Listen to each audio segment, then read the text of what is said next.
આજના સમયમાં જગતની અંદર સૌથી વધારે જો અગત્યનો જે પ્રશ્ન છે, કાં તો બધાને જે વિચાર આવે છે, તે વિચાર છે તે એ છે કે આટલા પ્રેમાળ અને દયાળુ, કૃપાળુ, કોપ કરવામાં ધીમા અને કૃપા કરવામાં ઉતાવળા ઈશ્વર હોવા છતાં પણ જગતમાં શા માટે દુઃખ છે? શા માટે જગતમાં સંકટ છે? શા માટે જગતમાં સંઘર્ષ છે? અને આજે જે બાબત આપણે જોવા માંગીએ છીએ કે શું સંઘર્ષ, દુઃખ, સંકટ શું ખાલી ખ્રિસ્તીઓ માટે જ છે, કે શું એ આ પૃથ્વી પર વસતા બધા લોકો માટે પણ છે? કારણ કે ઝૂંપડીમાં રહેતો માણસ પણ દુઃખી છે અને મોટા બંગલામાં રહેતો માણસ પણ દુઃખી છે. અને દુઃખનો સામનો એટલે કે આ જે બીમારી છે, આ જે દુઃખ છે, સંકટ છે, તકલીફ કે મુશ્કેલી જેને આપણે કહીએ છીએ, એનો સામનો બધા જ કરે છે. બધા જ ધર્મના લોકો કરે છે. તો પછી આપણી પાસે વિશેષ શું છે?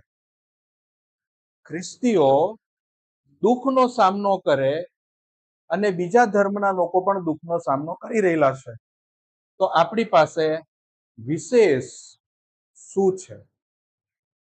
અને આપણે એ જોવા માંગીએ છીએ કે આપણી પાસે જે વિશિષ્ટતા છે, જે અલગતા છે, કાં તો આપણને જે અલગ તરી આવી શકે એવી બાબતો છે, એ આજે આપણે જોવા માંગીએ છીએ. જુઓ તમે 1 પિતર એનો 4થો અધ્યાય અને તેની 19મી કલમ એમ કહે છે, 1 પિતર 4થો અધ્યાય ને તેની 19મી કલમ, માટે જેઓ દેવની ઈચ્છા પ્રમાણે દુઃખ વેઠે છે, તેઓ સારું કરીને પોતાના આત્માઓને વિશ્વાસુ ઉત્પન્ન કરનારને સોંપી દે. ઓકે, અહીંયા જો પહેલી બાબત આપણે જોઈએ, માટે, માટેથી શરૂઆત થાય છે. માટેનો મતલબ થાય એની આગળની કલમ આપણે વાંચવી પડે. અને જો ન્યાયી માણસનો ઉદ્ધાર મુશ્કેલીથી થાય છે, તો અધર્મી અને પાપી માણસનું ઠેકાણું ક્યાં પડશે? ક્યાં પડશે? માટે જેઓ દેવની ઈચ્છા પ્રમાણે દુઃખ વેઠે છે. ઓકે, દુઃખ તો બધા જ વેઠે છે, પણ ખ્રિસ્તીઓ દેવની ઈચ્છા પ્રમાણે દુઃખ વેઠે છે. તમને ને મને જે અલગ કરે છે એ આ દુઃખ બધા જ વેઠે છે, પણ જો તમને ને મને અલગ કરે છે તે આ કે ખ્રિસ્તી વ્યક્તિ ઈશ્વરની ઈચ્છા પ્રમાણે દુઃખ વેઠે છે. અને આગળની બાબત એમ કે છે, એટલે કે તેઓ સારું કરીને પોતાના આત્માઓને વિશ્વાસુ ઉત્પન્ન કરનારને સોંપી દે છે. દુઃખ ઈશ્વરની ઈચ્છા પ્રમાણે ઉઠાવે છે અને કોઈને સોંપી દે છે. ખ્રિસ્તીઓની એક ખાસિયત છે. ખ્રિસ્તીઓની આ એક ખાસિયત છે. અને આપણે એ વસ્તુ જોવાની જરૂર છે. તમે એમ વિચાર કરશો કે દેવની ઈચ્છા મને કેવી રીતે ખબર પડે કે હું દેવની ઈચ્છાથી દુઃખ ભોગવું છું કે નથી ભોગવતો? એ બી બહુ મોટો પ્રશ્ન થઈ ગયો. ઓકે, અત્યારે તમારો જન્મ જે પરિવારની અંદર થયો એનાથી તમે ખુશ છો?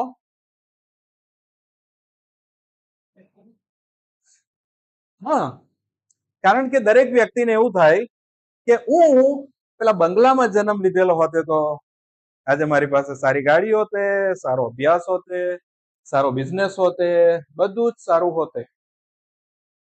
પણ આજે ફાઇનાન્શિયલી આપણે સંઘર્ષ કરીએ છીએ. આપણા મા બાપ પાસે સાયન્સમાં ભણાવવા માટેના પૈસા નથી. મને BMW જોઈએ છે, મા બાપ કે છે જે છે તે વાપર. અને બધી જ રીતે આપણે આ રીતે કરીએ છીએ, બરોબર ને?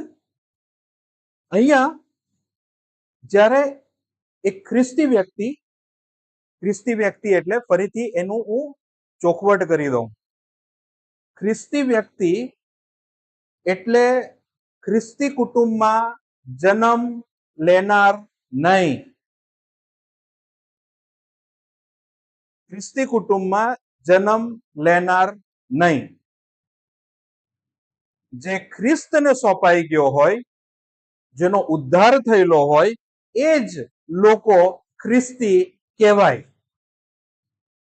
બાકી બધા ટાઇટલ કહેવાય. ટાઇટલ. જેમ કે તમને બધાને ખબર છે પેરાશૂટની જે બોટલ આવે એનો કલર કયો હોય? Blue colour. પણ એવી તો બહુ બધી બોટલ નીકળી છે, પણ બધી પેરાશૂટ નથી. બરોબર છે? કઈ ખોટું કહું છું? બરોબર છે. જો તમે ડીમાર્ટમાં જતા રહો, રિલાયન્સમાં જતા રહો અને બધી જગ્યા પર તમે જોશો બધી પૂરી બોટલો દેખાશે. તમારે બહુ કાળજીપૂર્વક નામ વાંચવા પડે. અને બધી બોટલના શેપ જે છે એ બધા પેરાશૂટ જેવા જ હોય. બધી પેરાશૂટ નથી હોતી. એટલે સિમિલર વેમાં ભલે આપણે બધા ખ્રિસ્તી દેખાઈએ, બધા ખ્રિસ્તી નથી હોતા. બાઇબલમાં બે જ જગ્યા પર ખ્રિસ્તી વર્ડ વપરાયો છે. ખબર તમને? બાઇબલમાં ખાલી બે જ જગ્યા પર ખ્રિસ્તી એટલે કે ક્રિશ્ચન વર્ડ વપરાયો છે. બે જ જગ્યા પર આખા બાઇબલમાં. પ્રેરિતોના કૃત્યની અંદર એવું કહેવાય છે અંત્યોકમાં શિષ્યો પ્રથમ ખ્રિસ્તી કહેવાયા. અને બીજું આની ઉપરની કલમમાં એટલે કે 16મી કલમમાં આ વસ્તુ લખાયેલી છે કે આગળ વાંચો 16મી કલમ. પણ ખ્રિસ્તી હોવાને લીધે જો કોઈને સહેવું પડે છે તો તેથી શરમાય નહીં, પણ તે નામમાં તે દેવની સ્તુતિ કરે. ઓકે, એક વખત શિષ્ય હોવાને લીધે ખ્રિસ્તી નામ આવ્યું અને બીજી વખત ખ્રિસ્તી આવ્યું. એ શાના માટે? ખ્રિસ્તના નામને લીધે દુઃખ ઉઠાવવાને માટે, સહન કરવાને માટે નામ આવેલું છે. એટલે ખ્રિસ્તી પાસે બે બાબત જોડાયેલી છે. એક શિષ્ય હોવો જોઈએ અને બીજું દુઃખ ઉઠાવતો હોવો જોઈએ. કારણ કે તમારો ને મારો પ્રભુ પૃથ્વી ઉપર દુઃખ વેઠીને ગયા. અને તમે લાગે કે આપણે આપણા ગુરુ કરતા ચડિયાતા છે? આપણે આપણા ગુરુ કરતા ચડિયાતા નથી. માટે ઈસુ કહે છે કે શિષ્ય એ એના ગુરુ કરતા મોટો નથી. માટે આપણને ખબર છે કે આપણે પણ દુઃખ વેઠવાનું છે. પણ ઘણી વખત હવે આ દુઃખની જે બાબત આપણે આવીએ, હવે દુઃખ કેટલીક બાબતની અંદર આપણે સામેથી વોરી લેતા હોઈએ છીએ. જેમ કે આપણે એક કલમ આગળ આપણે વાંચેલી, જો તમે એની અંદર જુઓ 15મી કલમ સર્વોચ્ચ ઈશ્વરમાં બહુ સરસ લખેલી છે. 1 પિતર 4થો અધ્યાય અને તેની 15મી કલમ શું કહે છે? New living translation. જો તમે સહન એ ખૂન, ચોરી, મુસીબત,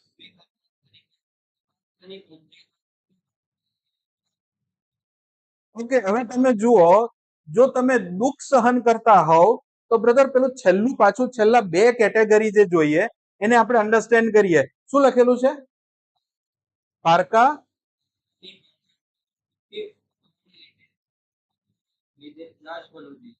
ઓકે, પારકાની પંચાતમાં પડવાને લીધે તમને એક દુઃખ આવે અને એની આગળનો ભાગ ખૂન, ચોરી, મુસીબત ઊભી કરનાર. આ બે બાબતના લીધે ખ્રિસ્તીઓ એટલે કે ખ્રિસ્તીઓ આ બે બાબતથી દૂર રહેવું જોઈએ. કઈ? મુસીબત ઊભી કરનાર. એટલે કે જો તમે એમ કહો કે હું દુઃખ સહન કરું છું, તો તમારે પહેલું ચકાસવાનું કે એ મુસીબત મેં ઊભી કરી છે. જો મેં ઊભી કરી છે તો મને ડપલા પડવા જ જોઈએ. અને બીજું, જો એમ કહીએ કે પારકાની પંચાત કરવી ને તેની અંદર આપણે ઇન્વોલ્વ થવું ને એના લીધે જો દુઃખ પડે છે, તો પછી આ પણ વ્યાજબી છે. એના લીધે આપણે બહુ વધારે એપ્રિશિએટ કે બહુ ખુશ થવાની જરૂર નથી, કારણ કે પ્રભુની ઈચ્છા પ્રમાણેનું દુઃખ નથી. એ દુઃખ આપણે ઇન્વાઇટ કરેલું છે, આપણે એને ઇન્વિટેશન આપીને બોલાવેલું છે. આ બેલ મુજે માર કહેવત સાંભળેલી હશે. અને આ પ્રકારની બાબતો હોય છે. પણ આપણે જે જોવા માંગીએ છીએ એ જ કે જે દુઃખ, સંકટ અને મુશ્કેલી તમારા ને મારા જીવનની અંદર કેમ આવે છે, એક ખ્રિસ્તી વ્યક્તિની અંદર કેમ આવે છે. જુઓ, દરેકના જીવનની અંદર, દરેક પરિસ્થિતિની અંદર આપણે સંઘર્ષમાંથી પસાર થવું પડે. જેમ કે આજે જ્યારે આપણે બાળક હતા ત્યારે આપણને સ્કૂલે જવાનું નહોતું ગમતું, પણ પેરેન્ટ્સ સવારે 7 વાગે ઉઠાડે અને એ ઊંઘ આપણી ખરાબ કરે એ નહોતી ગમતું, પણ તેમ છતાં બી આપણે ઉઠીને ગયા. અને એના લીધે જ કરીને આપણે અભ્યાસ કર્યો, એના લીધે કરીને આજે બાઇબલ વાંચી શકીએ, એના લીધે કરીને આપણી પાસે ડિગ્રી છે. પણ જો કદાચ આપણે પેરેન્ટ્સે એવું રાખેલું હોત કે ઠીક છે, મારી છોકરી ઉઠે તો જાય, મારો છોકરો ઉઠે તો જાય, તો તમને લાગે કે આજે આપણે ભણી લીધેલું હોત, પતી ગયું હોત. અને એટલે કે તમારી જ્યારે ઈચ્છાઓને મારી નાખવામાં આવી, એટલે કે તમારી ઈચ્છાઓનું ગળું દબાઈ દેવામાં આવ્યું તમારા પેરેન્ટ્સ તરફથી, તમારા બોસ તરફથી, તમારા સ્કૂલના શિક્ષક તરફથી, તમારી કેટલાક મિત્ર તરફથી, અને ત્યારે એ જે સંઘર્ષ તમારી અંદર આવ્યો ત્યારે તમે આટલા સ્ટ્રોંગ બનેલા છો. આજે વિચાર કરો, એક હસબન્ડ અને વાઈફ પોતાના ઘરની અંદર કોઈ જ મગજમારી નહીં, એટલું સરસ બંને જણ એટલું સરસ જીવન જીવે, બંને જણ એકબીજાને જોઈને સ્માઇલ આપે, હસબન્ડ પણ સ્માઇલ આપે, વાઈફ પણ સ્માઇલ આપે, સવાર થાય સાંજ થાય સ્માઇલ આપે, અને બધું જ સરસ ચાલે. તો દેવનો મહિમા ક્યાં આવવાનો? મહિમા ક્યાં આવવાનો? તમે વિચાર કરો ને. તકલીફ જ નહીં, કોઈ સંકટ જ નહીં, બસ બંને એકબીજામાં ખુશ. તો હવે તમે એને કહેશો કે પ્રેઝ ધ લોર્ડ? નહીં કહેવાય. કારણ કે જો તમે સંકટમાં મૂકવામાં ના આવે તો તમારું વિશ્વાસનું પરીક્ષણ ના થાય. જે તમે શીખેલા છો એની એક્ઝામ લેવામાં ના આવે તો તમને માર્ક ના મળે. જો તમે અભ્યાસ કરો છો ને એમ કહો છો કે મને તો બધું જ આવડે એટલે મારો પહેલો નંબર, ચાલે? નહીં ચાલે. નહીં ચાલે. તો શું આપવું પડે? પરીક્ષા આપવી પડે, એક્ઝામ આપવી પડે. એક્ઝામ વગર રિઝલ્ટ ના આવે, એક્ઝામ વગર માર્ક ના મળે, એક્ઝામ વગર પહેલો નંબર ના આવે. અને ઘરની અંદર હસબન્ડ વાઈફ ના રિલેશન ની અંદર નાનું મોટું કંઈક છમકલું ના થાય ત્યાં સુધી બંનેના જીવનની અંદર ખબર જ કેવી રીતના પડે કે હું એ હસબન્ડે કઈ રીતે મારી વાઈફને સહન કરવી જોઈએ, કાં તો વાઈફે કઈ રીતે હસબન્ડને સહન કરવા જોઈએ. કઈ રીતે ખબર પડે? તમે મને કહો.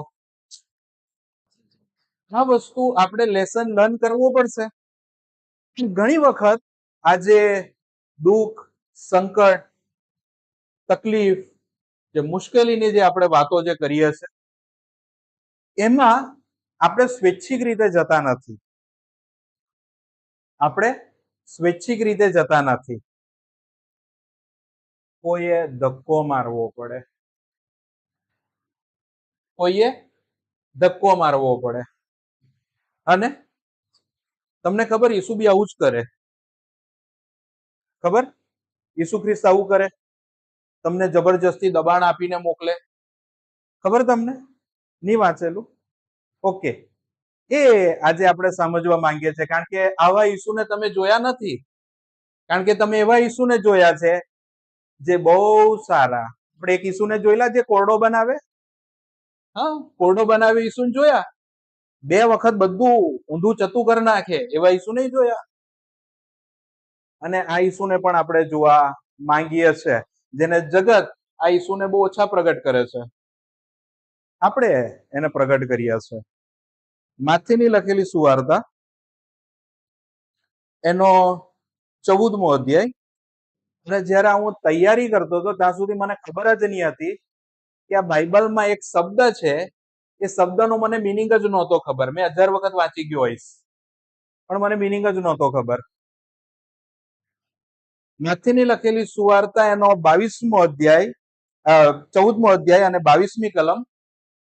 અને તરત તેણે શિષ્યોને હઠેઠ કરીને હોડીમાં બેસાડ્યા. ઓકે, આ જે હઠેઠ એટલે શું હશે?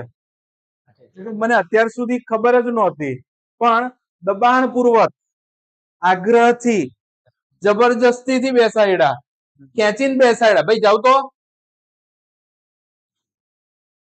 અને આપણે અત્યાર સુધી એવું જ માનતા હતા કે પ્રભુ હંમેશા પ્રેમાળ, બધાને પંપાડીને જ મોકલે, પણ અહીંયા દબાણપૂર્વક મોકલે છે. બરોબર છે?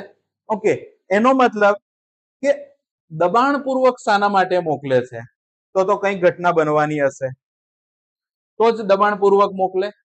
અને પ્રભુ આવી જ રીતે તમારા ને મારા જીવનની અંદર બી આવું હઠેઠ કરતા હોય છે.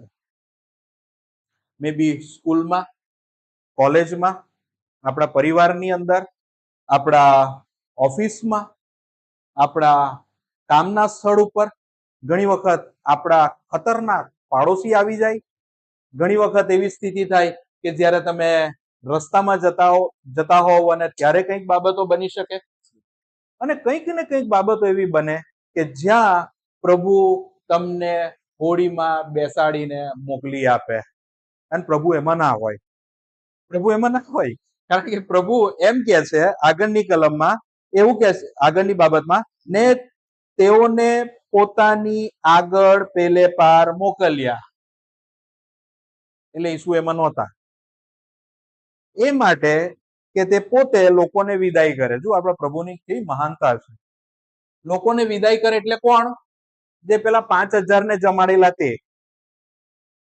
ચમત્કાર બને છે પછીની તરત જ આ ઘટના બને છે.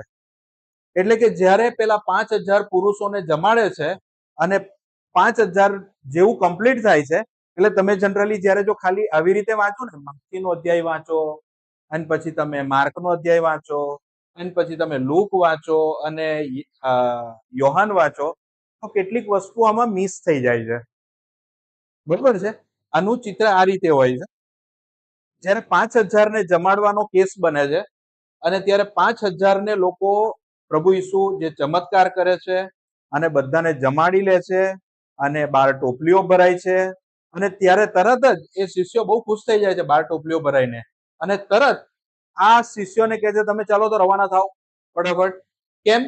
કારણ કે યોહાનની લખેલી સુવાર્તા પ્રમાણે 6થા અધ્યાયમાં એમ કે છે કે ઈસુને રાજા બનાવવા માંગે છે. યોહાનની લખેલી સુવાર્તા એનો 6થો અધ્યાય અને તેની 15મી કલમ. લોક આવીને મને રાજા કરવા સારું જબરજસ્તીથી પકડવાના છે, એ જાણીને ઈસુ બીજી વાર પહાડ પર એકલો ચાલ્યો ગયો. બરોબર છે? ઓકે, આ અનુસંધાનમાં છે. એટલે કે જો તમે નીચે 16મી કલમ અને 17મી કલમ વાંચો તો ત્યાં પણ આજ લખેલું કે સાંજ પડી ત્યારે તે શિષ્યો સમુદ્ર કાંઠે ગયા. આ આની સાથેનું કનેક્ટેડ છે. એટલે કે જ્યારે ઈસુને રાજા બનાવવાનો પ્રયત્ન કરવાના હતા એ પહેલા શિષ્યોને રવાના કરી દે છે. શિષ્યોને મોકલી આપે છે અને હવે એ એમ કે છે બાકીના લોકોને હું વિદાય કરું. એટલે વિદાય કેવી રીતે કરે? આજે ધારો કે તમે લોકો બધા આવો અને હું તમને વિદાય કરું એટલે બધાને હાથો મિલાવીને okay brother praise the lord, sister praise the lord, praise the lord કરીને આપણે બધા જાય. અને પ્રભુએ 5000 ને મોકલ્યા. આ બધાને મોકલી દીધા પછી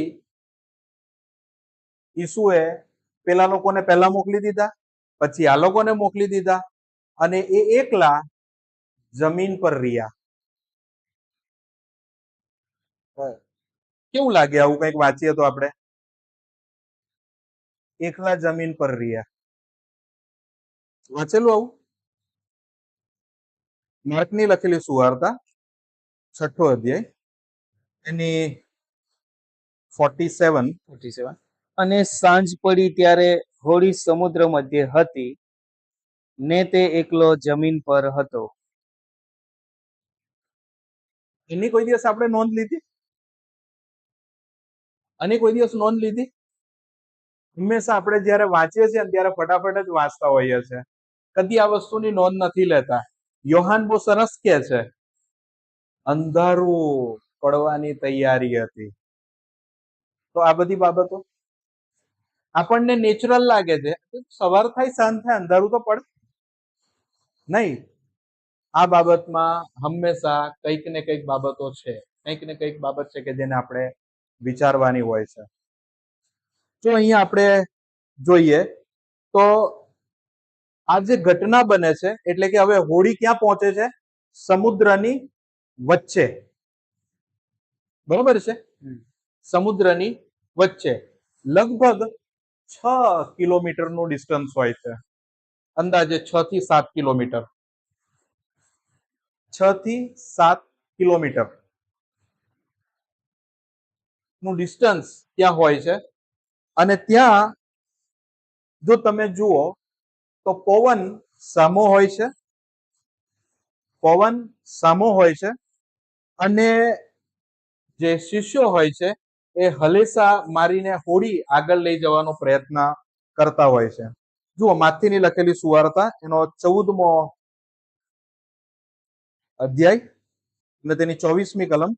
પણ તે વખતે હોડી સમુદ્ર મધ્યે મોજાઓથી ડામાડોળ થતી હતી, કેમ કે પવન સામો હતો. અહીંયા હોડી ડામાડોળ થતી હતી, પવન સામો હતો, ઈસુ એમાં નહોતો, ઈસુ જમીન પર હતો, ઈસુ પ્રાર્થના કરતા હતા, ઈસુ પ્રાર્થના કરતા હતા અને ઈસુ ક્યાં સુધી પ્રાર્થના કરતા હતા? એટલે સાંજ પડવાનો ટાઈમ આવ્યો અને એ લોકોને મોકલી આપેલા. બરોબર છે? અને ઈસુ ખ્રિસ્ત સમુદ્રમાં ક્યારે જાય છે ખબર તમને? મળસ્કે 3 થી 6 ના ગાળામાં. મળસ્કે 3 થી 6 ના ગાળામાં પાણી પર ચાલતા ચાલતા જાય છે. ત્યાં સુધી પેલા લોકો હલેસા જ મારતા હોય, ત્યાં સુધી એ લોકો હલેસા જ મારતા હોય. સંકટ, દુઃખ, તકલીફ જે તમારા ને મારા લાઈફમાં જે હોડીમાં બેસાડીને પ્રભુ તમને ને મને મોકલી આપે છે અને તમને ને મને એવું લાગે કે આ તો હું કરી શકું છું. તમને ખબર છે હોડીમાં બેસેલા એ લોકો પ્રોફેશનલ માછીમારો હતા. હા, પ્રોફેશનલ માછીમાર. મચ્છી પકડવાનો એમનો બાળપણનો ધંધો હતો. એટલે જ્યારે પવન સામો આવ્યો ને ત્યારે એ લોકોને કોઈ પ્રોબ્લેમ નહોતો, કારણ કે એ વસ્તુ તો નોર્મલ થઈ ગયેલી. હા, બરોબર ને? હોડી ડામાડોળ થતી હતી એમાં પ્રોબ્લેમ નહોતો. બરોબર છે? એમાં બી પ્રોબ્લેમ નહીં હતો, કારણ કે એમને ખબર છે કે આવું થાય. અને તમે જુઓ 3 સુવાર્તાની અંદર જો તમે જો તો કોઈ જગ્યા પર એમ નથી લખતા કે એ લોકો ગભરાયા. એટલે કે સામો પવન જોઈને હોડી ડામાડોળ થઈને એ લોકો નહોતા ગભરાયા, એ લોકો નહોતા ગભરાયા. પણ એ સાને જોઈને ગભરાયા? જ્યારે ઈસુ ખ્રિસ્ત પાણી પર ચાલીને આવે છે અને જ્યારે એમને જુએ છે ત્યારે એમને એવું થાય છે કે આ તો ભૂત છે. 26મી કલમ માથી લખેલી સુવાર્તા એનો 14મો અધ્યાય તેની 26મી કલમ. અને શિષ્યોએ તેને સમુદ્ર પર ચાલતો જ દીઠો. ત્યારે તેઓએ ગાભરા થઈને કહ્યું, એ તો કોઈ ભૂત છે. અને બીકથી તેઓએ બૂમ પાડી. બીકથી એ તો પેલા હોડી આમ તેમ થતી હતી ત્યારે કોઈ બીક નહોતી લાગી. હોડી ડૂબી બી જાય તો બી એમને કોઈ પ્રોબ્લેમ નહીં હતો, તરીને બહાર નીકળી શકે, તરવૈયા હતા. પણ પેલું ભૂત, હવે તમે વિચાર કરો કે ઘણી વખત તમારા ને મારા લાઈફની અંદર આવા મુશ્કેલ અને સંકટવાળી સ્થિતિની અંદર ઘણી બધી વખત શું થાય ખબર, આપણે જ્યારે બહુ ડિસઅપોઇન્ટ હોય, પ્રેક્ટિકલ વાત કરીએ આપણે, કદાચ આપણા બિઝનેસમાં નુકસાન થાય, પ્રોપર કોઈ દિવસ કદાચ નોકરી પરથી તમને કાઢી મૂકવામાં આવે, બીજી નોકરી ના મળે, અને ઘરની અંદર કદાચ કંઈ અણબનાવ થયો હોય, કંઈક એવા પ્રસંગો તમારા ને મારા જીવનની અંદર આવે કે જે આપણે સહજ રીતે સ્વીકારવાને માટે રેડી ના હોઈએ, એવી સિચ્યુએશન જ્યારે આવે અને કોઈ ભાઈ આપણને એમ કે બ્રધર બાઇબલની કલમમાંથી આમ કે છે, પેલી કલમ આમ કે છે, ફલાણું આમ કે છે, ત્યારે આપણને એટલું બોરિંગ લાગે ને એમ થાય કે ભાઈ બે હાથ જોડું જરીક બંધ થઈ જાવે. કારણ કે સંકટ અને મુશ્કેલીના સમયમાં જ્યારે આ લોકો સામનો કરતા હતા, જ્યારે એ લોકો પોતાનો એફર્ટ મૂકી દીધો અને બધી જ રીતે, એટલે કે સાંજથી લઈને મધ્યમાં પહોંચી જઈને એ લોકો હલેસા મારીને ત્યાંના ત્યાં જ એ જ જગ્યા પર કોઈ જ રીતે, અને જ્યારે ઈસુ દેખાય છે, જ્યારે બી એમના જીવનમાં ઈસુ દેખાય છે, એટલે એમ માનો કે ભૂત દેખાયા. એટલે આજે આપણા જીવનમાં બી પછી કોઈ ઈસુની વાત કરે તો તમને મન શું લાગે? ભૂત. આવા સમયે ઘણી બધી વખત આપણે બહુ જ આત્મિક બનવાનો પ્રયત્ન કરીએ. હું ના પાડું છું, આવી વસ્તુ ના કરો. સૌથી અગત્યની વસ્તુ, જ્યારે કોઈ બી માણસ તકલીફ મુશ્કેલીમાં હોય તો એને સલાહ સૂચન ના આપશો. સૌથી બેસ્ટ વસ્તુ છે એને સાંભળો. એને સાંભળો. અને જો તમે એને સાંભળશો અને એનું હૃદય એક વખત હળવું થઈ જશે ને, તો એ તમારી વાત સાંભળવાને માટે જગા તૈયાર કરશે. ત્યાં સુધી જો એના હૃદય અંદર ઓલરેડી ફૂલ હશે તો એ તમારી વાત સ્વીકારી નહીં શકશે, કારણ કે એનું હાર્ટ એમ્પ્ટી નથી. તેમની વાત સ્વીકારવાને માટે એમ્પ્ટી હોવું બહુ જરૂરી છે. એટલે કે સૌથી પહેલા એમની જે બાબતો છે એને તમે બહાર આવવા દો, સાંભળી લો, અને ત્યાર પછી જો એ રિસેપ્ટિવ મોડમાં હોય, એટલે કે સ્વીકારી શકે એવા મોડમાં હોય, ત્યારે તમે એને એન્કરેજ ની વાત કરો. પ્રભુ ઈસુ આ બાબતમાંથી આપણને એ જ વસ્તુ કહે છે કે જ્યારે પણ એક ખ્રિસ્તી વ્યક્તિ દુઃખમાંથી પસાર, કારણ કે દુઃખમાંથી પસાર થવું વાસ્તવિક છે, એમાંથી કોઈ છુટકારો નથી, અને એ એટલે કે ઈસુ તમને ને મને એ દરેક હોડીમાં બેસાડી દે છે જ્યાં તોફાન છે. એ ઈસુ દરેક હોડીમાં આપણને બેસાડી દેશે જ્યાં સુધી તમારા ને મારા જીવનની અંદર એફર્ટ, એટલે કે આપણા પ્રયત્ન મૂકી નથી દેતા. જ્યાં સુધી તમને એવું લાગે છે કે હું કરી શકું છું, હું મારા બળથી આ વસ્તુ કરી શકું છું, હું મારી બુદ્ધિથી આ વસ્તુ ચલાવી શકું છું, અને જ્યાં સુધી તમે આ જ બાબત કરતા રહેશો ત્યાં સુધી પ્રભુ તમારીથી દૂર જ જમીન પર રહેશે, તમારી સંકટ અને મુશ્કેલી સ્થિતિઓમાં નહીં આવે. અને તમે એમ કહેશો કે પ્રભુ આ દુઃખ મારાથી સહન થવું નથી, પ્રભુ અમારો બચાવ કર. અને એવી સ્થિતિમાં પ્રભુ તમને બચાવવા માટે આવી શકે. આગળ જો આપણે બાબતને વધારે જોવા માંગીએ છીએ, તે આ રીતે કહે છે કે ત્યાર પછી શિષ્યોને ખબર પડે છે કે આ તો ઈસુ છે. એટલે કઈ રીતે ખબર પડે છે? આમાં એક બાબત બહુ જ ઉત્તમ છે અને મને જે ગમે છે, બહુ જ્યારે મેં તારણના અનુભવમાં આવ્યો અને ત્યાર પછી જો મને બાઇબલની એક વર્ડ જો મને ગમતો હોય તો તે આ વર્ડ છે, અને તે વર્ડ આ છે. જો તમે 27મી કલમ વાંચો. પણ તરત ઈસુએ તેઓને કહ્યું કે હિંમત રાખો, એ તો હું છું, બીહોમાં. હું છું. તમને ખબર આ હું છું એ શું છે? આપણા દેવ યહોવાનું નામ છે. ખબર તમને હું છું? કોઈ દિવસ વાંચવામાં આવેલું ને? નિર્ગમન એનો 3જો અધ્યાય અને તેની 14મી કલમ. અને દેવે મૂસાને કહ્યું કે હું જે છું તે છું. અને તેણે કહ્યું કે તું ઇઝરાયલ પુત્રોને કહેજે કે હું છું એ મને તમારી પાસે મોકલ્યો છે. બરાબર ને? હું છું. અને જો તમે ઘણી બધી વખત આ વસ્તુને તમે જોયું હશે, અને મૂસા શું કરે છે ખબર? જ્યારે કહે છે હું છું, પછી શું થાય છે જુઓ. અને દેવે મૂસાને એમ પણ કહ્યું કે ઇઝરાયલ પુત્રને કહે કે તમારા પિતૃઓના દેવ યહોવાએ એટલે ઇબ્રાહિમના દેવે તથા ઈસાકના દેવે તથા યાકૂબના દેવે મને તમારી પાસે મોકલ્યો છે. મારું નામ સદા એ જ છે ને મારી યાદગીરી વંશ પરંપરા એ જ છે.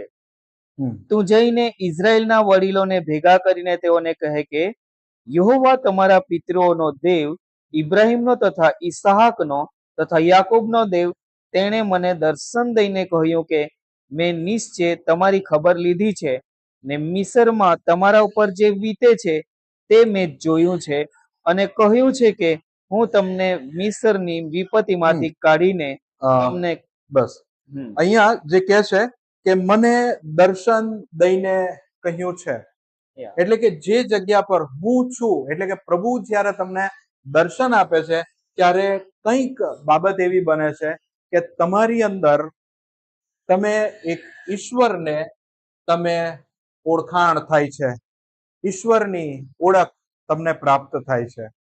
જો તમે આ સેમ બાબત જો તમને યાદ હોય, ગેત્સેમાની વાડીમાં પણ બને છે. ખબર છે તમને? ગેત્સેમાની વાડીની અંદર, એટલે યોહાનની લખેલી સુવાર્તામાં આ બાબત એમ કહે છે કે જ્યારે ઈસુને પકડવા માટે આવે છે, અને ઈસુને જ્યારે પકડવા માટે આવે છે ત્યારે પૂછે છે કે તમે કોને શોધો છો? તો એમ કે છે ઈસુને શોધીએ છે. અને એમણે કીધું કે હું છું. અને જેવું એમ કે છે કે હું છું, તેવું જ બધા પડી જાય છે. વાંચેલું છે કે નથી વાંચ્યું? જોઈએ. યોહાન લખેલી સુવાર્તા 18:6. હા. જ્યારે તેણે તેઓને કહ્યું કે હું તે છું, ત્યારે તેઓ પાછા હઠ્યા અને ભોંય પર પડી ગયા. અને આ હું છું એમાં બહુ સામર્થ્ય છે. અને એમ કે છે કે બીહોમાં એ તો હું છું. આ આપણા દુઃખનો સમયની તાકાત છે. એટલે કે ખ્રિસ્તી વ્યક્તિ જો બીજા લોકો જે દુઃખ સહન કરે છે એનાથી જો અલગ તરી આવતો હોય, તો એનું કારણ આટલું જ હોય છે કે તમારા દુઃખમાં દેવ પોતે સામેલ થાય છે, તમને સંભાળે છે. અને તમને ખબર છે બીજું એના કરતા બી વિશેષ વસ્તુ શું? જ્યારે તમે દુઃખમાં હોવ છો ત્યારે દેવ મોં ફેરવી નથી લેતા. જો તમે આજ બાબત માર્કની લખેલી સુવાર્તામાં જુઓ, માર્કની લખેલી સુવાર્તા એનો 6ઠ્ઠો અધ્યાય અને તેની 48.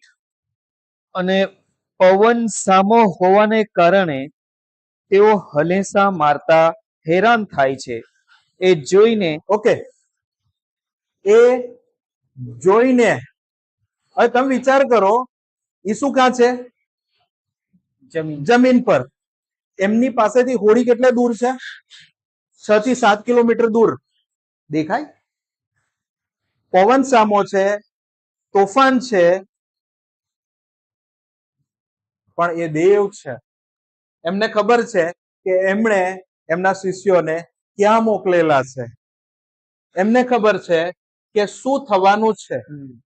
એમને ખબર છે કે શું થઈ શકે છે. એના જ માટે એ જમીન પર રહીને પ્રાર્થના કરતા હતા. હાલેલુયા. એટલે કે જ્યારે દેવ તમને હોડીમાં બેસાડે છે, જેમાં તમે બેસવા નથી માંગતા, ત્યારે તમારો ને મારો પ્રભુ પ્રાર્થના કરતો હોય છે. એ ત્યાંથી બેઠા બેઠા જોતા હોય છે. એ ત્યાંથી બેઠા બેઠા એમ કહેતા હોય છે કે બિહોમાં એ તો હું છું. ને ખ્રિસ્તી એના જ લીધે અલગ પડે છે. ખ્રિસ્તી નું જે દુઃખ છે એ આના લીધે જ અલગ પડે છે. આપણે એમાં આનંદ કરીએ છીએ.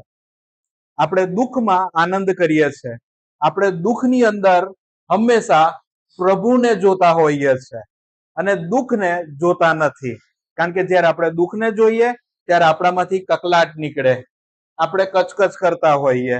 અને તમે જુઓ કે ઘણી બધી ઓફિસની અંદર ઘણા બધા જો ધારો કે આજે તમે ક્લાસીસ કરી હોય કે તમે જો કોઈ બી જગ્યા પર હોય, તો જો તમે ફી ભરી હોય તો સાહેબ જો તમને બરોબર ના શીખવાડે, એમ કે આ સરે મારી ફી લઈ લીધી અને કઈ શીખવાડતા નથી અને કચકચ ચાલુ થઈ જાય. ઓફિસની અંદર તમે જો તો તમે એમ કહો કે હું તો આટલું બધું કામ કરું છું અને પેલો બીજો માણસ એટલું કામ નથી કરતો અને એનો પગાર 50,000 છે અને મને 20,000 જ આપી રહેલા છે. ઘરની અંદર હોય તો એમ થાય કે મારા મા બાપ નાના ભાઈને એમ કે વધારે છે તે આપી દે છે, પ્રોપર્ટીમાંથી હિસ્સો આપી દે છે અને મોટા ભાઈને કંઈ જ આપતા નથી. મોટા ભાઈને એમ કે છે કે તું બેટા ખર્ચો જ કર્યા કર અને આપણે કચકચ કર્યા કરીએ. હંમેશા આ જે દુઃખ અને સંકટની જે સ્થિતિ છે એ દરેક સ્થિતિની અંદર દુનિયાના બધા જ લોકો કચકચ કરતા હોય છે, કકલાટ કરતા હોય છે. પણ એક ખ્રિસ્તી છે કે જે આનાથી મુક્ત રહેલો હોય છે. અને વાસ્તવિક રીતે એવું નથી હોતું કે આ બધી વસ્તુ ઓટોમેટિક થાય. ખ્રિસ્તી જીવનમાં કઈ ઓટોમેટિક નથી. કોઈ કઈ કહે કે બધી જ વસ્તુ તમને એકદમથી, એવું કઈ નહીં હોય. તમારે સ્વભાવ સુધારવો પડે. તમને ગુસ્સો આવતો હોય તો ગુસ્સાના પાપમાંથી મુક્ત થવું પડે. તો આ બધી વસ્તુઓ કરવી પડે. જો તમે ને હું ઘણી બધી વખત આપણે કચકચ કરતા હોઈએ છીએ, કકલાટ કરતા હોઈએ છીએ, એ સ્વભાવમાંથી, કિટકિટિયા સ્વભાવમાંથી આપણે મુક્ત થવું પડે. ઓટોમેટિક કંઈ થતું નથી. એટલે આપણે જોઈએ છે કે ઈસુ એ લોકોને સંકટ અને મુશ્કેલીમાં હેરાન થતા એ લોકો જુએ છે અને ઈસુ આ હેરાન થયેલી સ્થિતિમાં દર્શન આપે છે અને એમ કહે છે કે આશરે રાતને ચોથા પહોરે સમુદ્ર પર ચાલતો તેઓની પાસે આવે છે અને જાણે તેઓથી આગળ જવાનું તેણે કર્યું. અને આગળ જો આપણે જોઈએ તો એમ કે છે કે સમુદ્ર પર ચાલતો જોઈને ધાર્યું કે તો આભાસ છે ને બૂમ પાડી, કેમ કે સૌ તેને જોઈને ગભરાયા અને તરત તે તેઓની સાથે વાત કરીને તેઓને કહે છે કે હિંમત રાખો, એ તો હું છું, બિહોમાં.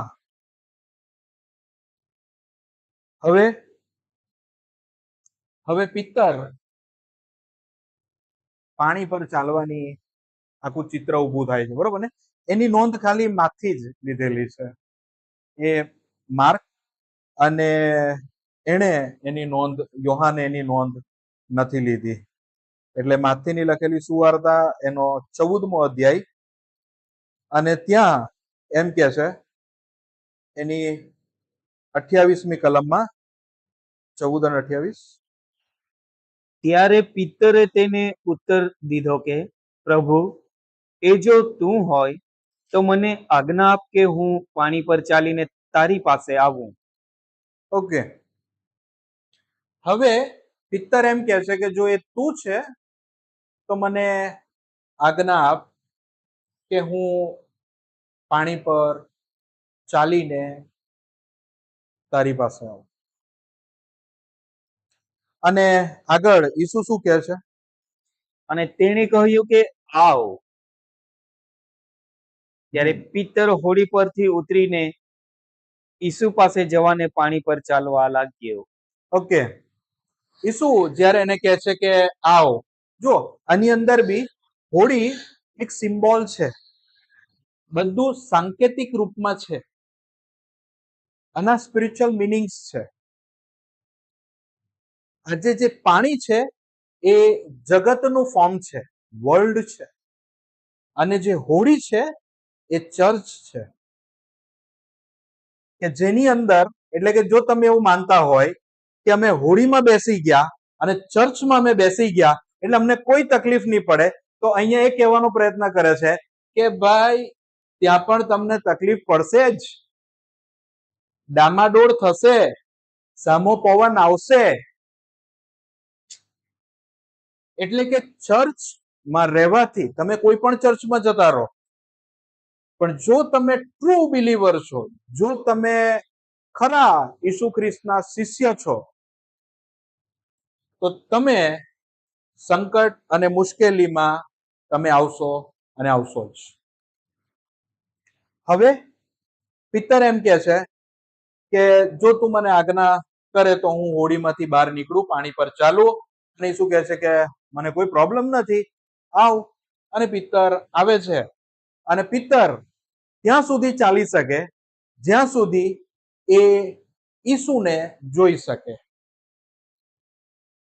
અને તમારા ને મારા લાઈફની અંદર તમે ને હું એક ટ્રુ ક્રિશ્ચિયન લાઈફ, એક સ્પિરિચ્યુઅલ લાઈફ ત્યારે જ તમે ચાલી શકો જ્યાં સુધી તમારું લક્ષ્ય, તમારી દ્રષ્ટિ ઈસુ પર ચોંટેલી હોય. અને જો તમારી દ્રષ્ટિ ઈસુ પરથી હટી જાય અને તમને બીજું કંઈક દેખાવા લાગે, એટલે કે બીજું શું દેખાય?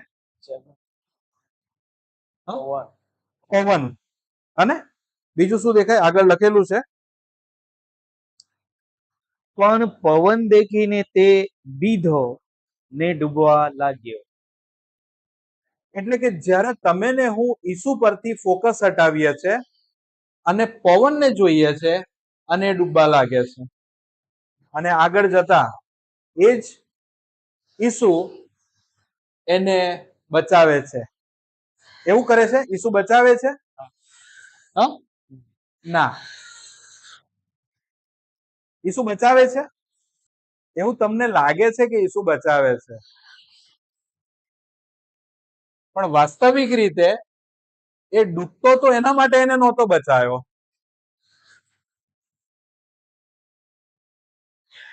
તમને એવું લાગે છે ડૂબતો તો એટલે બચાવ્યો? ના, એ ડૂબતો તો એના માટે નહોતો બચાવ્યો. એના માટે બચાવ્યો કેમ કે ઓ પ્રભુ મને બચાવ, એને બૂમ મારી. એને બૂમ મારી, ઓ પ્રભુ મને બચાવો. અને પ્રભુ એ દરેકને બચાવવા માટે આગળ આવે છે જે એમને હાક મારે છે. આજે તમે જ વિચાર કરો કે તમે ને હું કંઈક ને કંઈક સંઘર્ષની અંદર હોઈએ અને પ્રભુ તરત તમને આવીને કાઢી લે છે? તમે ડૂબી જાવ છો તો પ્રભુ તમને કાઢી લે છે? નથી કાઢતા. ક્યારે કાઢે છે? એ ક્યારે કાઢે? જ્યારે તમે એમની પાસે બચાવવા માટેની વિનંતી કરો ત્યારે. તમે એમ કહો કે અમને બચાવો, અને પ્રભુ ત્યારે લાગલો હાથ, એટલે કે હાથ લાંબો કરીને એને બહાર ખેંચી લે છે. એક ટ્રાન્સલેશન બહુ સરસ કે છે. આજે 31મી કલમ છે, માથીની લખેલી સુવાર્તા, એનો 14મો અધ્યાય 31મી કલમ. ન્યૂ લિવિંગ ટ્રાન્સલેશનમાં જુઓ ને,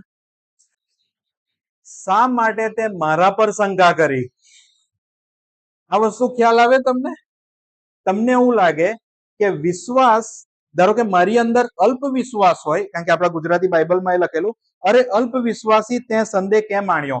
અલ્પ વિશ્વાસી એટલે અલ્પ વિશ્વાસ એટલે થોડો વિશ્વાસ હોવાનો મતલબ એવો થાય કે હું ઈસુ પર ડાઉટ કરું છું.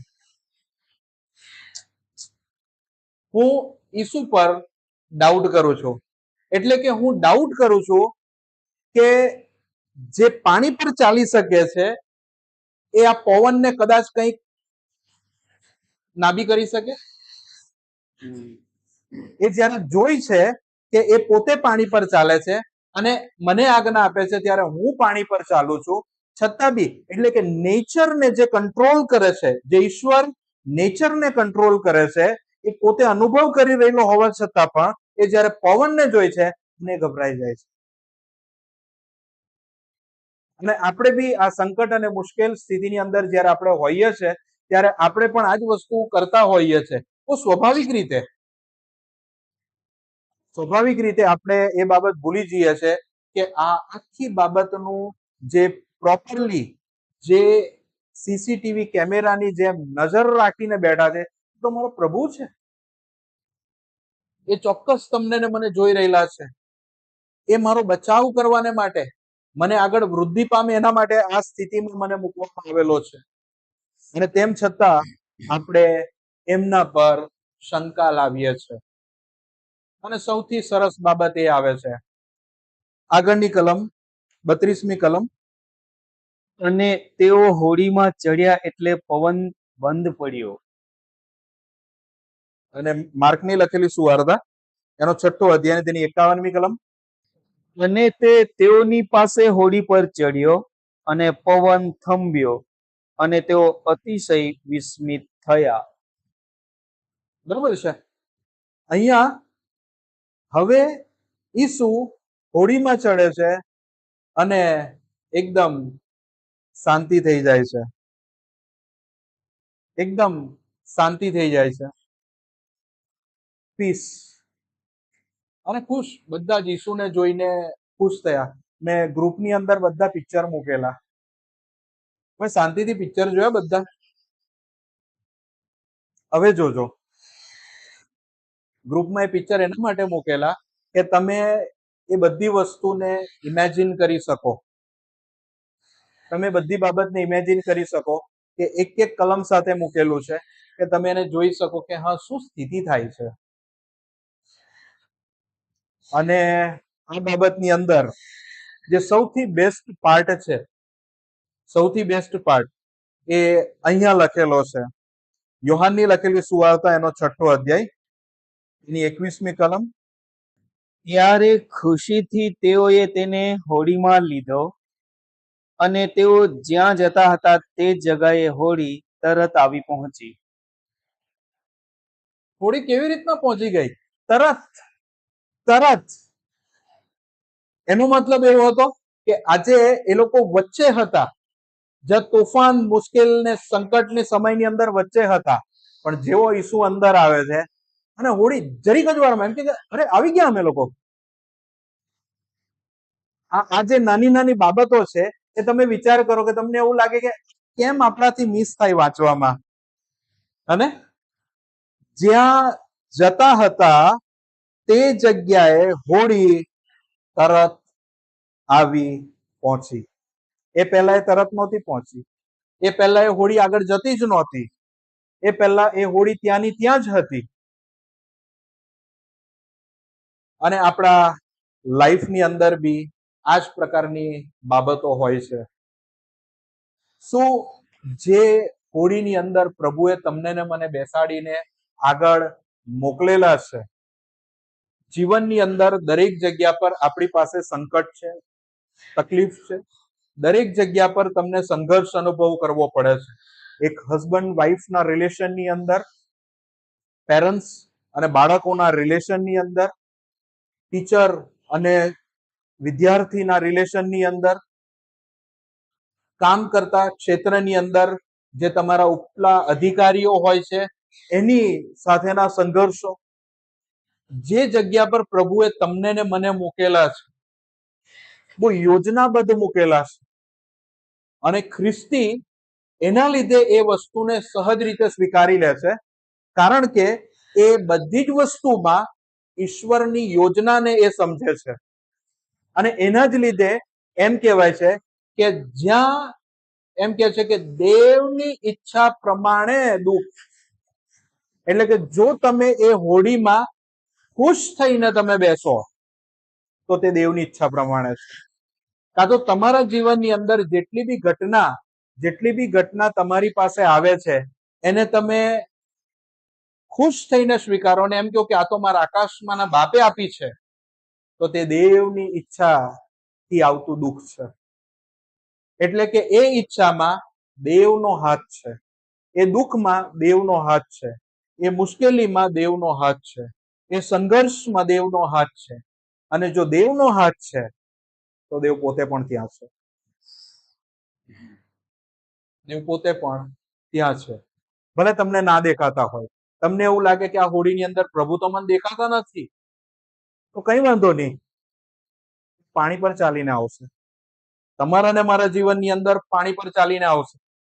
અને જ્યારે પાણી પર ચાલીને આવે ત્યારે એવું ના સમજતા કે ભૂત છે, એવું ના સમજતા કે મારા વિચાર છે, એ મારી કલ્પના છે.